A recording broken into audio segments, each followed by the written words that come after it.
Minsan sa buhay, may mga taong handang isakripisyo ang sarili nilang mga pangarap para lamang mapabuti ang buhay ng kanilang pamilya.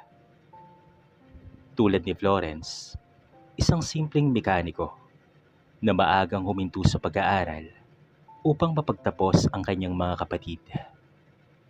Sa kabila ng kanyang sipag, katapatan at pagmamahal sa kanyang pamilya, dumating ang isang pagsubok na yumanig sa kanyang buong pagkatao nang siya ay pagtaksilan ng babaeng pinakamamahal niya. Ngunit sa halip na magpaubaya sa sakit at kabiguan, mas pinili niyang bumangon at muling buuin ang kanyang buhay. Ating tunghayan ang mabagbag damdaming kwento ng pag-ibig, pagtataksil, sakripisyo at tagumpay sa kwentong pinamagatang Mekaniko.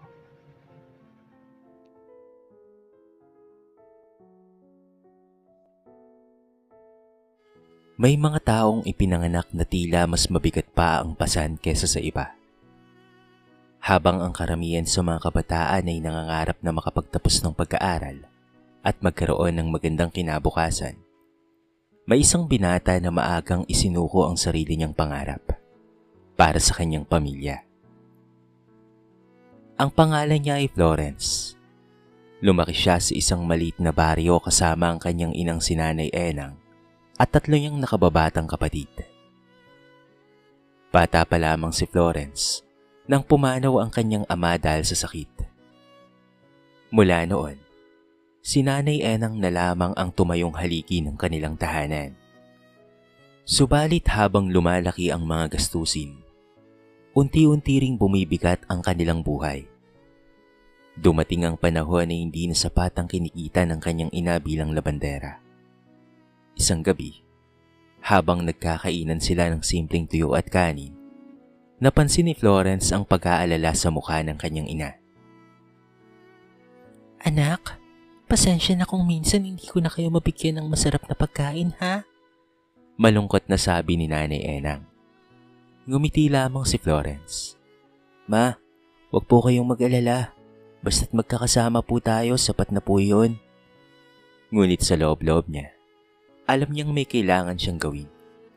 Kaya naman kinabukasan, gumawa siya ng desisyong magbabago sa kanyang buhay. Huminto siya sa pag-aaral. Tutol si Nanay Enang. Anak, huwag mong gawin yan. Edukasyon lang ang may papamana ko sa inyo. Pero matatag ang pasya ni Florence. Ma, makakapag-aral pa naman po ako balang araw. Pero kung hindi po ako magtatrabaho ngayon, paano naman po sina Bunso?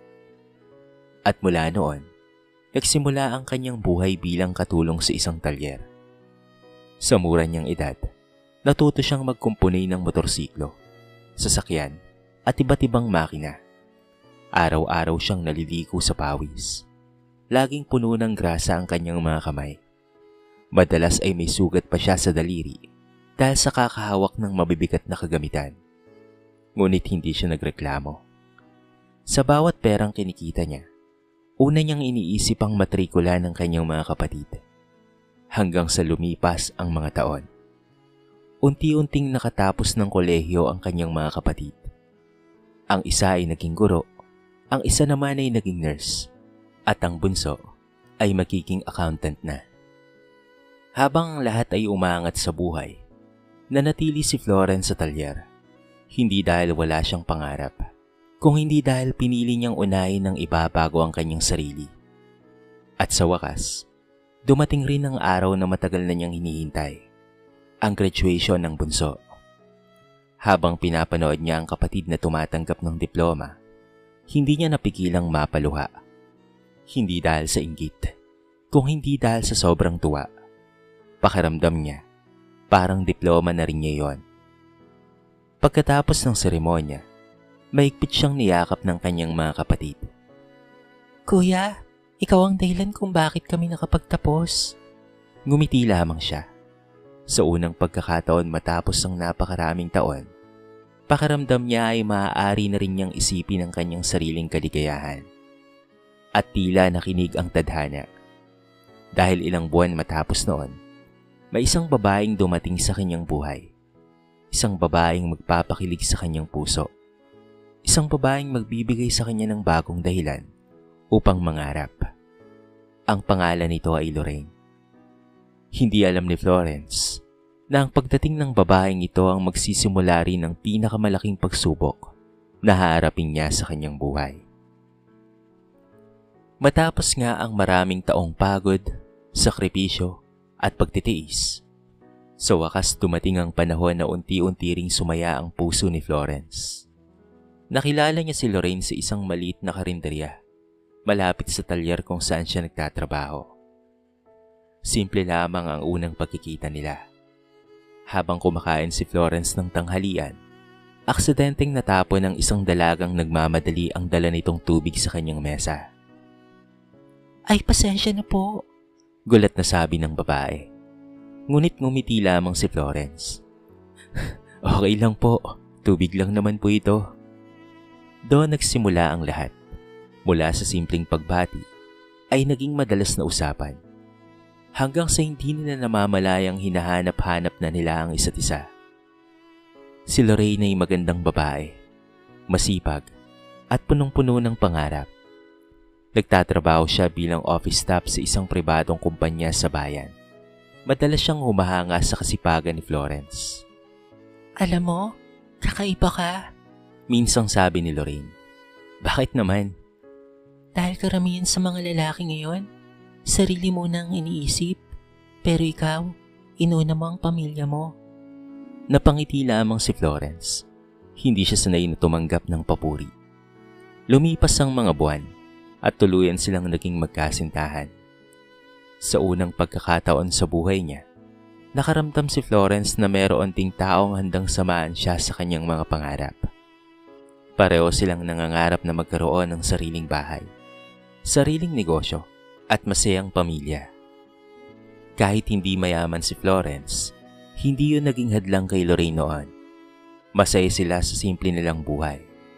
Madalas silang mamasyal sa plaza, kumain ng mga street foods, at magkwentuhan patungkol sa kanilang mga plano sa hinaharap. Makalipas ang ilang taon, nabihiyaan sila ng isang anak. Isang napakagandang sanggol na babae. Pinangalanan nila itong Nisha. Nang unang beses na buhati ni Florence ang kanyang anak, hindi niya napigilang mapaluha. Kahit pa nagkaanak sila nang hindi pa sila kinakasal, pero pakiramdam niya ay kompleto na ang kanyang buhay. Nangako ko sa sarili ko, sabi niya habang pinagmamasdan ng sanggol, na hindi mararanasan ng magiging anak ko ang hirap na pinagdaanan namin. Mas lalong nagsumikap si Florence. Nag-o-overtime siya sa talyer. Tumatanggap ng sideline tuwing gabi. Minsan pati araw ng pahinga ay inilalaan niya sa trabaho. Ayaw niyang may kulang sa kanyang pamilya. Samantala, nang magtatlong taong gulang na si Nisha, nagpasya rin si Lorraine na bumalik sa pagtatrabaho nito. Gusto niyang makatulong sa gastusin. Sa una ay tutol pa si Florence. Kaya ko naman, mahal. Ngunit iginiit ni Lorraine. Mas mabilis nating maabot ang mga pangarap natin kung pareho tayong kakilos at mabilis tayong makapagpapakasal at makakabuo ng mas maayos na pamilya. At dahil mahal niya ang kanyang asawa, kaya naman pumayag siya. Si Nanay Enang ang naging tagapag-alaga ni Nisha habang nasa trabaho ang mga magulang nito. Sa mga unang buwan ay maayos naman ang lahat. Mas dumami ang kanilang ipon. Mas gumanda ang kanilang buhay. At tila unti-unti nang natutupad ang mga pangarap na matagal nilang binuo.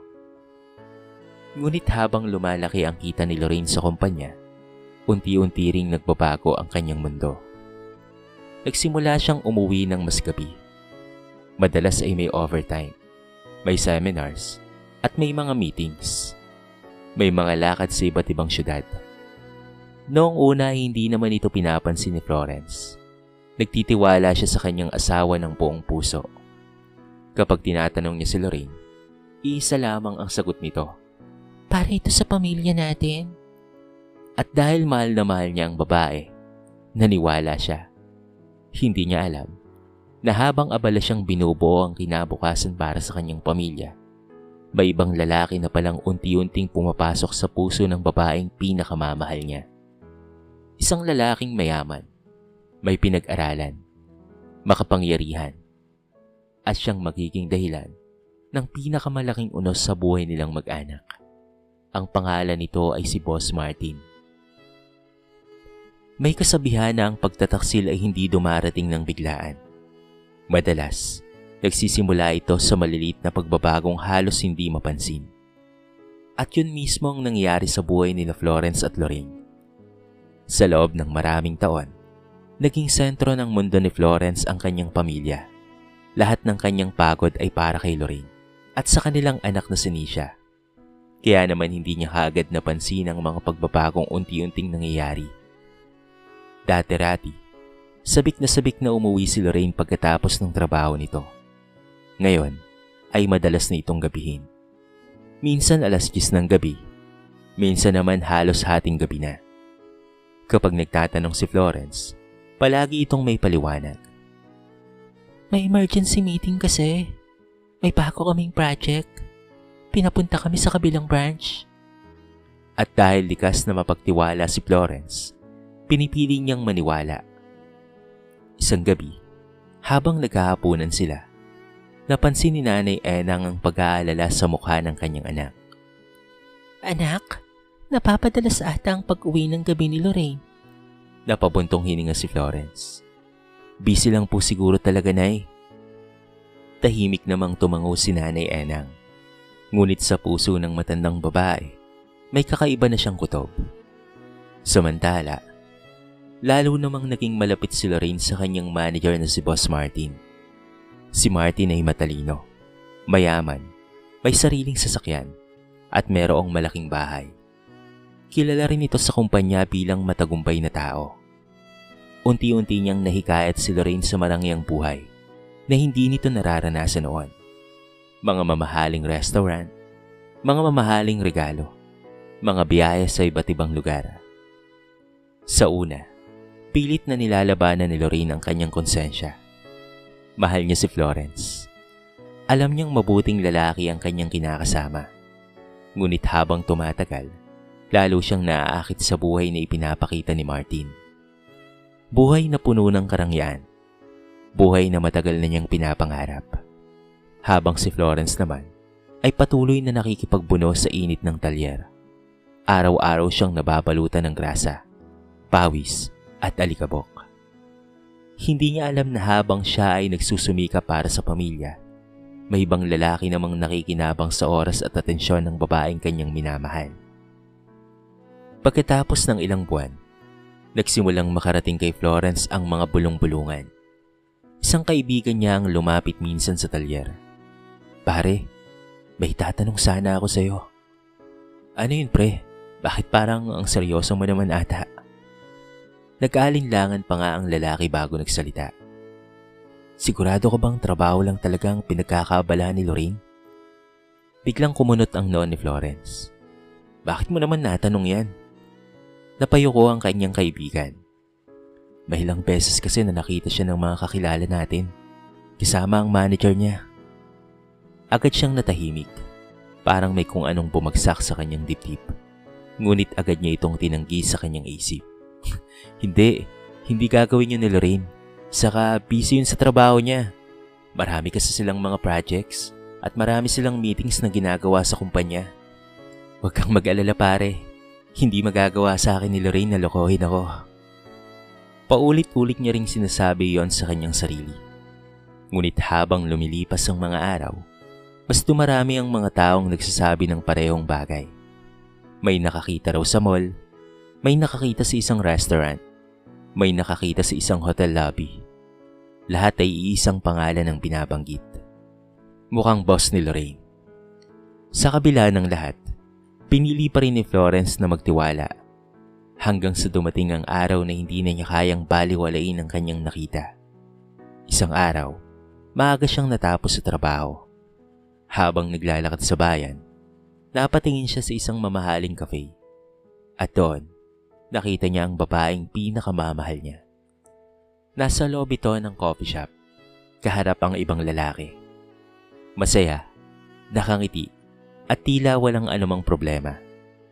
Ngunit ang higit na nagpayanig sa kanyang mundo ay nang makita niyang hawak ni Boss Martin ang kamay ni Lorraine at hindi man lamang ito umiiwas. Sa loob ng ilang segundo, parang tumigil ang pag-ikot ng mundo ni Florence. Hindi siya nakagalaw, hindi siya nakapagsalita, at sa unang pagkakataon matapos ang napakaraming taon ng sakripisyo, naramdaman niyang unti-unting nababasag ang puso niyang buong-buo niyang inialay sa kanyang asawa. Ngunit meron pang mas masakit na katotohanan na hindi niya pa nalalaman. Parang bangungot ang lahat para kay Florence. Pagkatapos ng araw na makita niya si Lorraine kasama si Boss Martin, hindi na siya mapakali. Paulit-ulit na bumabalik sa kanyang isip ang eksenang iyon. Ang mga matatamis ng ngiti, ang mga tinginan, at higit sa lahat, ang mga kamay na magkahawak. Mga kamay na dati ay siya lamang ang may karapatang humawak. Pag-uwi ni Lorraine ng gabing iyon, tahimik siyang sinalubong ni Florence. Nasa sala si Nanay Enang kasama si Nisha. Ramdam kaagad ng lahat ang mabigat na tensyon sa loob ng bahay. May kailangan tayong pag-usapan. Napahinto si Lorraine. Ano yon? Diretsyong tumingin si Florence sa kanyang mga mata. Nakita kita kanina. Nanlamig ang mukha ng babae. Saan? Kasama mo ang iyong boss. Ilang segundo silang nagkatitigan. Tahimik, mabigat, nakakabingi. Pagkatapos ay pilit nang umiti si Lorraine. Meeting lang yon. Ngunit hindi naniwala si Florence. Sa unang pagkakataon, naramdaman ni Lorraine na alam na ng lalaki ang katotohanan.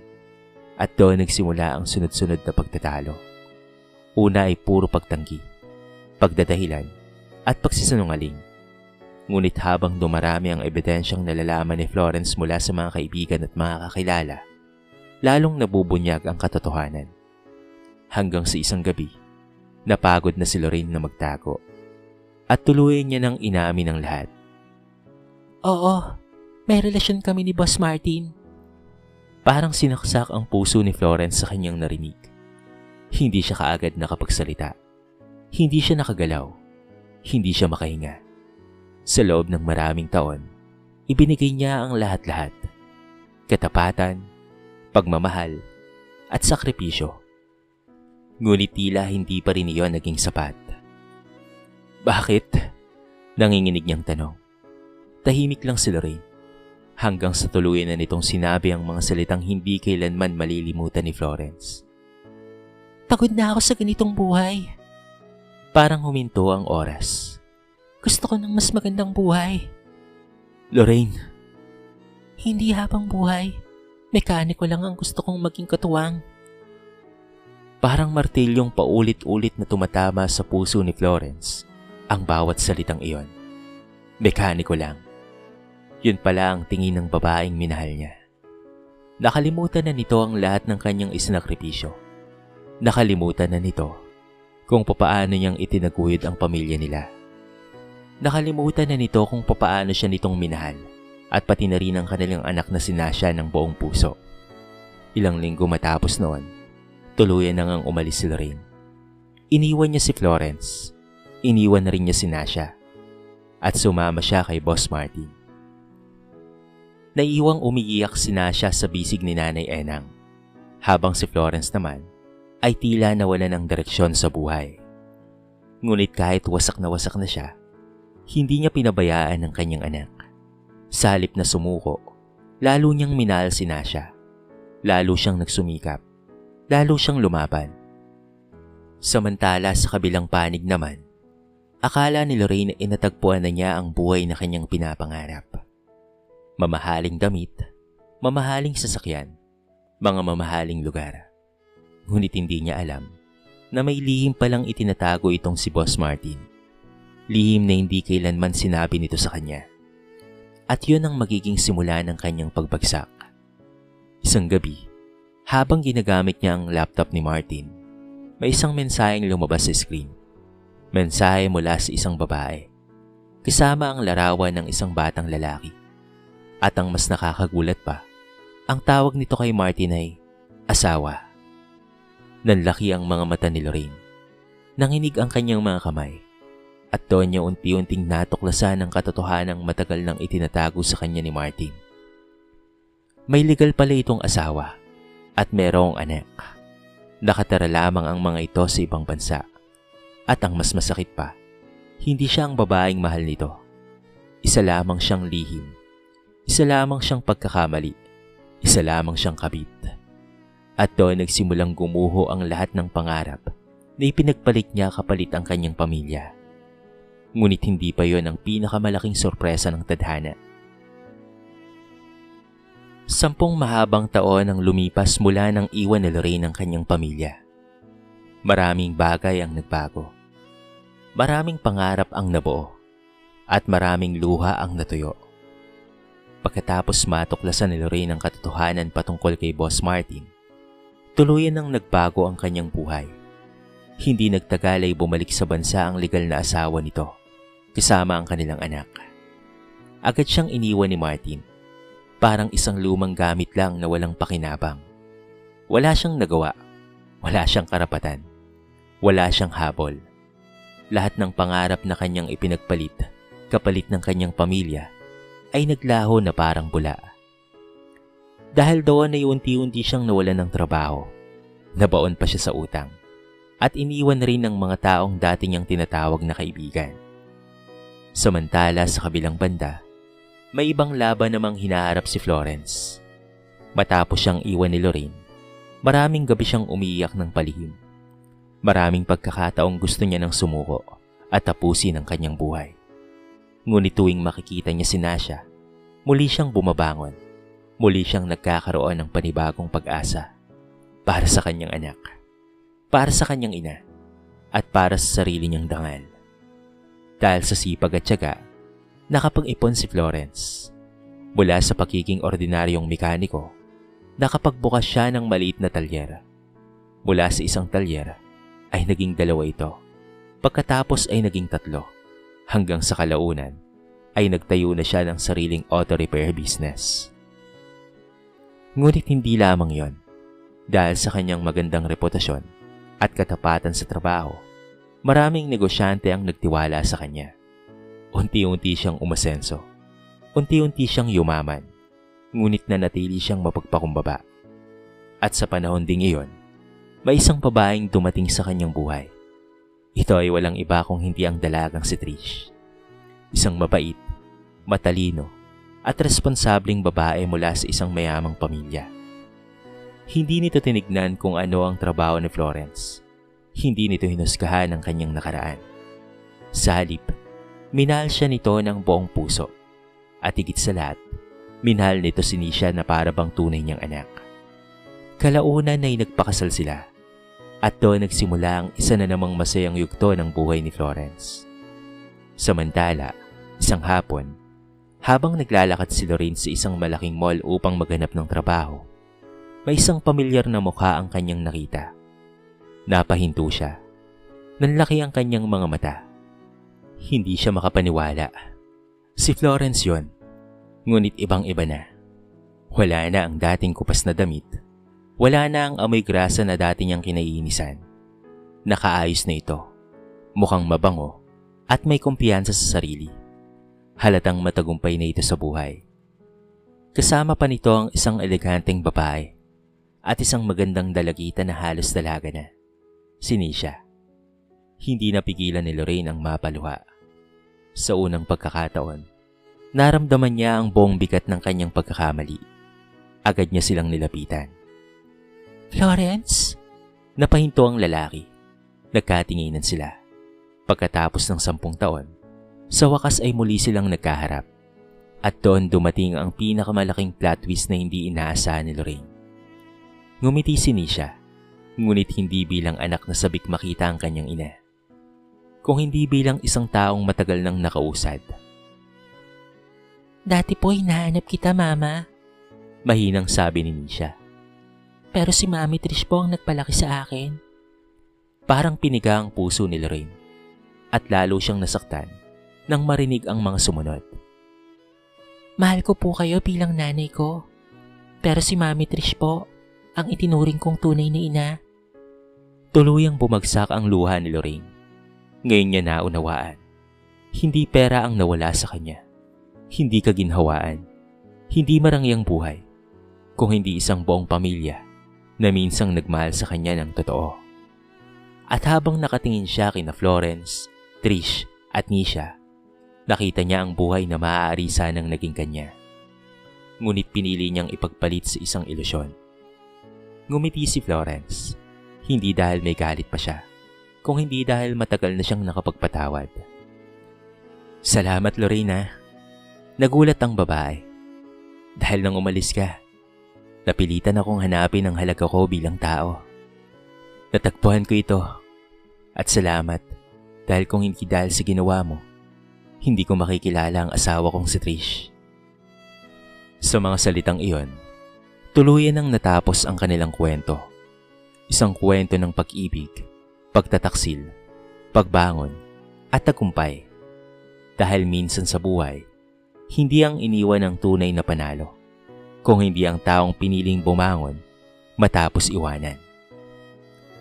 Lumipas pa ang maraming taon matapos ang muling pagkikita ni na Florence at Lorraine. Ngunit hindi na muling nag-cruise ang kanilang mga landas. Pagkatapos ng araw na yun sa mall, tila tuluyan ng isinara ng tadhana ang huling kabanata ng kanilang nakaraan. Si Lorraine ay namumuhay ng mag-isa.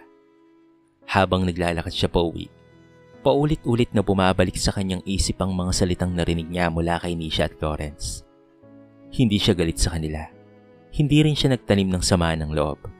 Sa katunayan, lalo niyang naunawaan na wala siyang ibang dapat na sisihin kung hindi ang kanyang sarili, sapagkat pagkakamali niya ang lahat ng ito. Sa unang pagkakataon matapos ang napakaraming taon, tinanggap niya ang katotohanan. Hindi siya nabigo dahil mahirap si Florence. Hindi siya nasaktan dahil mekaniko lang ito. Nasira ang kanyang buhay dahil pinili niyang sugalan ng tunay na pagmamahal, kapalit ng marangyang pangarap. At sa pagkakataong iyon, huli na ang lahat. Samantala, lalo namang lumago ang negosyo ni Florence. Mula sa 3 talyer, ay naging 7 na ito. Pagkatapos ay naging dealer ng mga piyesa ng sasakyan. Marami na rin siyang natulungan, lalo na ang mga kabataang hindi nakapagtapos ng pag-aaral tulad niya noon. Tuwing may batang humihingi ng pagkakataon upang magtrabaho, lagi niyang sinasabi ang parehong payo. Huwag kayong maiiya sa marangal na trabaho, dahil hindi trabaho ang sukatan ng pagkatao. Marami ang humanga kay Florence, ngunit nanatili siyang simple. Nanatili siyang mapagpakumbaba, at hindi kailanman ipinagyabang ang kanyang tagumpay. Isang gabi, habang magkakasalo sila sa pagkainan ni Nanay Enang, Trish, Nisha, at kanilang mga anak, napangiti si Florence. Masayang nagkikwentuhan ng pamilya. Masayang nagtatawanan. Masayang nagmamahalan. At doon niya napagtanto ang lahat ng sakit na kanyang pinagdaanan noon ay meron palang dahilan. Kung hindi siya nasaktan, marahil ay hindi niya matutuklasan kung gaano siya katatag. Kung hindi siya iniwan, marahil ay hindi niya makikilala si Trish. At kung hindi siya bumagsak noon, marahil ay hindi niya mararating ang tagumpay na tinatamasa niya ngayon. Minsan, ang mga taong umaalis sa ating buhay ay hindi parusa. Sila ay may aral. Mga taong ipinadala upang ihanda tayo sa mas magandang plano ng Diyos. Samantala, si Lorraine ay natutong mamuhay ng tahimik. Bagamat hindi na niya naibalik pa ang mga bagay na nawala sa kanya, natutunan naman niyang tanggapin ang kanyang mga pagkakamali. At araw-araw, ay daladala niya ang isang aral na hindi niya kailanman makakalimutan. Na ang tunay na kayamanan ay hindi nasusukat sa laki ng bahay, hindi sa mamahaling sasakyan, hindi sa makapal na pera, kung hindi sa mga taong nanatili sa ating tabi kahit wala tayong may pagmamalaki sa mundo. At sa dulo ng lahat, napatunayan ni Florence ang isang bagay. Ang isang mekaniko ay maaaring madungisan ng grasa, maaaring mangamoy langis, maaaring walang diploma. Ngunit ang isang taong may mabuting puso, marangal na hangarin, at walang sawang pagsisikap, ay kayang abutin ng tagumpay na hindi kayang bilhin ng kahit gaano karaming pera. At yun ang pinakamahalagang aral ng kanyang buhay.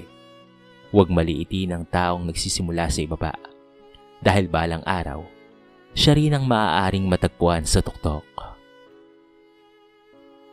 Sa kwentong ito ay marami tayong mapupulot na aral. Huwag husgahan ang halaga ng isang tao, pati sa kanyang trabaho o estado ng buhay. Ang tunay na tagumpay ay bunga ng sipag, katapatan, at pagtitiyaga. Pahalagahan ang mga taong tunay na nagmamahal sa iyo. Dahil ang pera at kapangyarihan ay maaaring mawala. Ngunit ang isang tapat na puso ay bihirang matagpuan. Dito na po nagtatapos ang ating maiksing kwento sa araw na ito. Sana po ay nagustuhan nyo. At sana po ay kinapulutan nyo ng maraming aral. Kayo mga kabarangay, anong masasabi nyo sa ating kwento? I-comment nyo naman po sa baba ang inyong mga reaksyon at babasahin natin ang lahat ng yan. I-comment nyo na rin kung taga saan kayo para naman malaman ko kung hanggang saan nakaabot ang video na ito. Paki-like and share na rin po ang ating kwento para mapakinggan rin ng iba. At kung bago ka pa lamang sa ating channel, baka naman pwedeng pakihit ang subscribe button at bell notification button para palagi kang updated sa mga bago nating upload na katulad nito. So paano mga kabarangay? Hanggang sa muli. Thank you so much and peace out.